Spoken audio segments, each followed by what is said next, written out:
With my second pregnancy, I had the full support of my GP. He prescribed me everything that I needed and would see me regularly, and also looked after my mental health. Because of my first pregnancy, I knew what worked for me before, so he just listened to me and referred me to the right people, and was wonderful. If it weren't for my midwife, I really don't know how I would have survived and coped with HG in my pregnancy. She didn't quite understand it, but she listened to me and she understood that it was a struggle for me to do anything and everything. She tailored my appointments and spoke to me over the phone, and when I needed to, I came to appointments. I couldn't have done without my midwife. In my second pregnancy, I was lucky enough to come across a number of nurses and healthcare professionals who were really understanding to my position having HG. I'd had it with my first baby as well, but in my second pregnancy, it was refreshing to have a nurse that had had it herself, to have other nurses that were just understanding that I was suffering and taking it seriously and working with me to try and find the best possible solutions. So in my second hyperemesis pregnancy, I had met with a GP before we had tried to conceive to discuss preemptive medication and kind of a plan, and she was really, really receptive.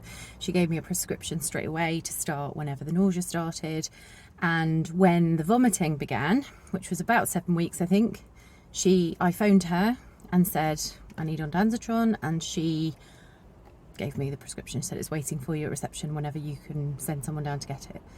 The difference it made, just having somebody that I really felt understood, and I would just make an appointment to see her every couple of weeks, and she would test my urine, make sure there was nothing else going on, discuss how meds were going and what I needed to tweak, and when I couldn't keep iron tablets down, she suggested alternative ways of getting more iron in my diet rather than forcing the issue or saying, oh, well, there's nothing we can do then. So her approach of really collaborative, kind of continuity of care, always saw her, never saw anyone else. And it really felt like she understood. In fact, I bought her a Christmas present because I just thought she'd gone over and above when actually she hadn't really done anything that special. She just really provided me with really individualised care, and I felt like she actually cared.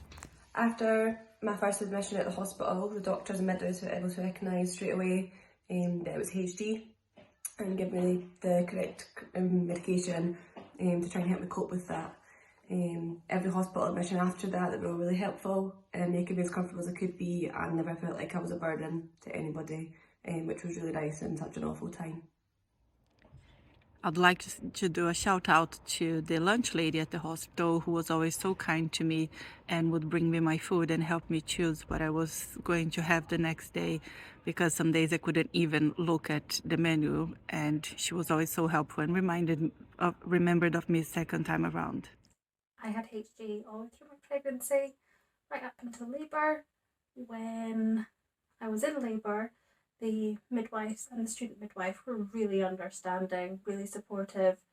They even allowed me to take my own medication.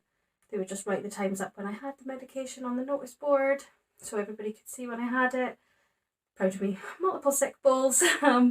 Just a really good understanding all round from everyone that came in on the delivery. I was admitted to hospital twice during my HG journeys, and the second admission was made far better by the support of a healthcare assistant whilst I made my way through the A&E system. She made sure I had a bed to lie on, she brought me water, she brought me tissues, and she brought me sick bowls. And she continued to engage with me until it was time for me to be admitted to an appropriate ward. This made all the difference in the early stages of that journey. During my second pregnancy with HG, I had the most amazing nurse who I genuinely felt really cared and understood exactly what I was going through. So much so that she wanted to try and keep me out of hospital, and she taught my husband how to self-inject me. When I was about 32 weeks in my last pregnancy, I felt like I was back at the start again. I was physically and mentally drained from the sickness. I couldn't really go on for much longer. So I spoke to my consultant, where a midwife was also present there, explaining how I was feeling, that I couldn't go on for much longer, and I was really struggling at this point. So they decided that an induction at 38 weeks was the best outcome for me and my baby. So went ahead with that, put plans in place, prescribed me some more medication to see if it'd help with being later on, and for the first time in my pregnancy, I felt like I was listened to and I was supported, and it was nice to be listened to, because normally people just brush it off over the shoulder. It's just morning sickness, you'll be alright after 12 weeks, which we all know is not the case. So it just felt amazing and like a weight had been lifted off my shoulders. Positive experience that I had was when I was taken into A&E and I was put onto an assessment ward, and the nurse that was in charge there could see how dehydrated I was, could see how worried I was about my baby, and she got me on a drip, she got me the medication that I needed, she got the ball rolling, and she just really looked after me and made me feel safe, and it will stay with me forever. I suffered with hyperemesis gravidarum throughout my entire pregnancy. If I wasn't in my bed, I was in a hospital bed, and I was sick countless times a day. It felt like Nikki was never out of hospital. She tried lots of different medication, including steroids, but nothing seemed to work. Nikki completely lost herself to HG. Pregnancy sickness support is so passionate about raising the profile of hyperemesis in the medical community to ensure that every hyperemesis sufferer has access to high quality healthcare, no matter where they are in the UK or their background.